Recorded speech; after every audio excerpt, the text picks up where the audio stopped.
Well, I think there was great concern in the early 1960s about the power of the right.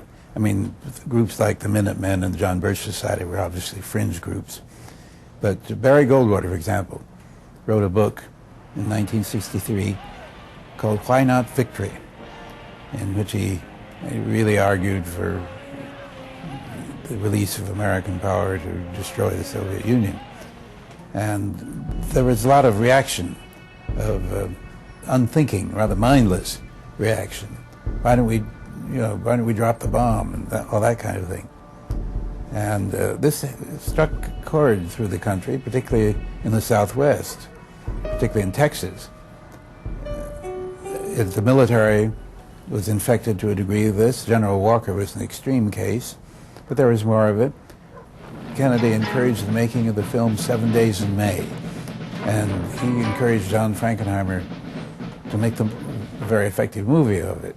Not that he thought that a military putsch was likely, but he wanted to raise the national consciousness about the problems involved if generals got out of control. 7 Days in May was a political thriller in which the Joint Chiefs of Staff plot to overthrow the president and the government.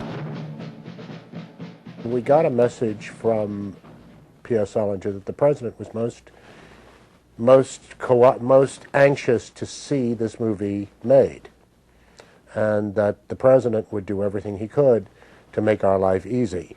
In other words, give us access to the White House Secret Service people so that we could interview them and do our research, and shoot outside the White House the riot. And he would go to Hyannisport while we did that. And that's exactly what happened. You got something against the English language, Colonel? No, sir. Then speak it plainly, if you will.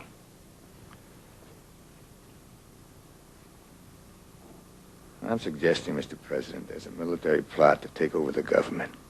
This may occur sometime this coming Sunday. The theme is very clear, that this threat from the far right is never very far from us. And Barry Goldwater, General LeMay, all those people really personified that kind of thing, and we were very opposed to it. And luckily we were able to get a forum to express our political viewpoint as well as a dramatic point of view. The lead conspirator in 7 Days in May was General Scott, played by Burt Lancaster. To motivate the Joint Chiefs behind his plan, he ridiculed the idea of the president's test ban treaty with the Soviets. I know you think I'm a weak sister, General. But when it comes to my oath of office, defending the Constitution of the United States... Somebody has to teach me how to salute a flag. Somebody has to teach you about the democratic processes that flag represents. But don't you presume to take on that job, Mr. President. Because, frankly, you're not qualified. Your course of action in the past year has bordered on criminal negligence. This treaty with the Russians is a violation of any concept of security. You're not a weak sister, Mr. President. You're a criminally weak sister. Well, the Joint Chiefs of Staff did not consist, we thought in the White House, of the quality of the generals of the Second World War. Eisenhower, Marshall, Bradley, people like that were men of genuine quality. General Lemnitzer was a nice man, but not a very forceful man. Admiral Burke and General LeMay, representing the Navy and the Air Force, were incredible characters. I mean, they were both very good fighting men, but to have them as members of the Joint Chiefs of Staff, they were so intemperate and so unaware of the dangers of nuclear war, or of the sensitivity of the political equilibrium. Kennedy particularly could not stand LeMay. And yet LeMay was a great hero in the Second World War. He had many admirers on the Hill. To get rid of LeMay would pay a heavy political price.